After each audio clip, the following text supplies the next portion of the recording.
The Shaman is the second released weapon specialization for the Warmonger, but I'm worried about the Shaman's kit and how it has very little synergy with the Shaman's core concept. I played the Shaman up to level 12 and I tried 3 different passive talent trees to try and get the most out of the spec. Now please bear in mind that this game is in alpha stages and it's recently concluded the alpha test and that came with its own issues, so please bear that in mind and take everything I say with a little pinch of salt. So the Shaman has 4 active abilities and an active special ability. These have all been posted by the Corpunk team, but to recap what we have, the Q is called Rip Apart, and that's a gap closer with a debuff. The W is called Totemic Fury, and this places a totem of a specific type. Water that heals, fire that enhances magic damage, and earth that buffs attack power. The E is called Lightning Strike, and this is a ranged magical attack. The R is Summon Direwolf, which summons a companion wolf. And the special ability is called Elemental Mastery, which provides stacks that increase attack speed and can be consumed for various enhancements to the other abilities, or it can be used to create a totem. So my first thought for the Shaman was that I wanted to tap into the Elemental Mastery passive. The passive gives 1 stack for every 3 attacks, and each stack increases the attack speed by 5%, which means that you can achieve a maximum of 5 stacks and therefore 25% additional attack speed. As such, I thought that the Hunter spec would be a fun choice to go for due to its base passive of a plus 10% attack speed, and the Relentless Assault option, which gives a further 10% attack speed over the next 10 attacks, with some caveats of course. So in theory, we could achieve an extra 45% attack speed straight by the time we hit level 5. On top of this, I found some tricks to quickly get enough gold to buy my first weapon to give me an attack speed of 1.15, and so I managed to max out at around 1.9 in ideal conditions, but this did take a little bit of tweaking of the items and the build to get this. But the general idea was to get as many attacks in as quickly as possible, allowing as many uses of the passive ability as possible.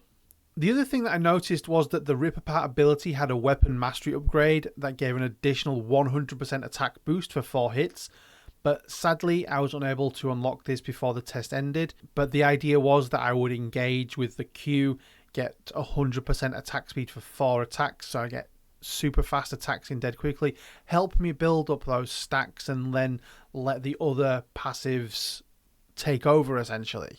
So I quickly realised that the optimum build for the Shaman was to put as many points into Totemic Fury ability as possible and as quickly as possible, but this wasn't necessarily a good thing. So the typical loop was to engage with the Q ability followed by enough auto attacks to build up the stacks to use the Water Totem. So it turns out the Water Totem was the only viable totem option due to a combination of high damage from the mobs and lack of healing. It didn't help that during the test grouping was extremely difficult, which means that more often than not I found myself fighting creep camps more suited to group play, and it wasn't only the health that was an issue, it came down to a case of timing. It was often the case that the totem was only ready towards the end of the fight, meaning that the other 2 totem types were absolutely useless. And there were other times when the fight didn't even last as long as 15 attacks, which left me on low health with no means of recovering that health because my stacks would expire. And the problems were further exaggerated when in a group, because there were occasions when it was better to simply not fight, allowing one Shaman to build up their stacks so everybody could heal. That kind of feels a little bit counterintuitive. So I was tempted to actually reduce my damage by taking off my steroid implants and stacking purely armor, and that was with the goal to reduce my output in the hope of prolonging the fight. Now that seems completely counterproductive, but it was frustrating to clear a camp before hitting 5 stacks, take a ton of damage in the process, and have no realistic way to heal up between camps. I appreciate that food was available, but levels 1 to 5 still need a lot of work in terms of the gold farmed, the cost of salt, and the damage that the rats and gnats do. It's all out of balance. So after trying the Hunter tree and after the reboot of the alpha test, I tried the Pathfinder passive tree, and I have to say 10 out of 10 would recommend. This in itself is not related too much to the Shaman directly, but switching out the Hunter to Pathfinder I didn't see any noticeable detriment losing the attack speed from the Hunter path, and Pathfinder helped me play at a speed that any MMO player would be satisfied with. But again, that's a topic for another video. So the biggest problem I faced was with the passive and how it worked. Not being able to switch the element type unless I had a full 5 stacks seemed a little, for want of another expression, silly. There's no reason to restrict the element selection to only when I've hit something 15 times. The other issue is having the 14 stacks that were built up wasted after 7 seconds because I didn't get to the 15 stacks and being able to use them. Even upgrading the passive to 15 seconds with the prolonged haste weapon mastery didn't seem to have any significant benefit, as finding a second camp to continue the fight within 15 seconds was a rare event.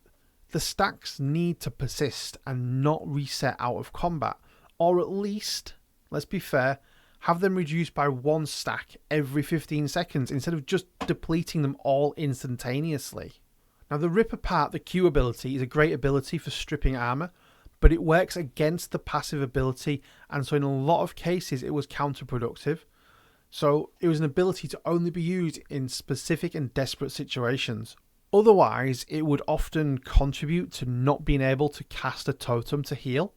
This ability would be great if the world was different, and if the passive was balanced better. Overall, it's a really good ability, it just doesn't gel with the rest of the kit. The lightning ability was my most underutilized ability. I could probably count on one hand how many times I used it during the test. I'm not suggesting that it was useless, but the mana was better spent elsewhere. I think the ability would be much more useful if it was chain lightning, which applied a stack to the passive based on how many targets it hits. That would certainly make it a more viable ability choice in combat, and it would gel a lot more with the Shaman's passive. Finally, the Wolf ability. I really don't have too much to say about the ability, and that's probably because it was a little lackluster. It did damage, it tanks damage, and that was that. The biggest flaw that I can see with this ability was the damage done to the Shaman once the Wolf died. Taking 20% of the Shaman's current health upon wolf death feels a little unreasonable. I would suggest maybe buffing this by taking it to 0 damage upon the wolf's death. That would be much better design.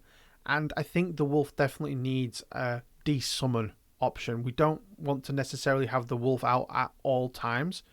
So that's one of my main feedbacks on the wolf. So overall, I love the concept of the Shaman. I love the idea of a high DPS melee magic user. It reminds me of the monk from Diablo 3, and that's my kind of playstyle. I just hope that the team over at Corpunk refine the Shaman before launch, as I can see this being a really good weapon spec. Now, I know I'm not alone with this idea that the Shaman isn't quite right, so please feel free to share your thoughts, but please make sure it's constructive. Bear in mind this was an alpha test and the game is certainly not quite there yet.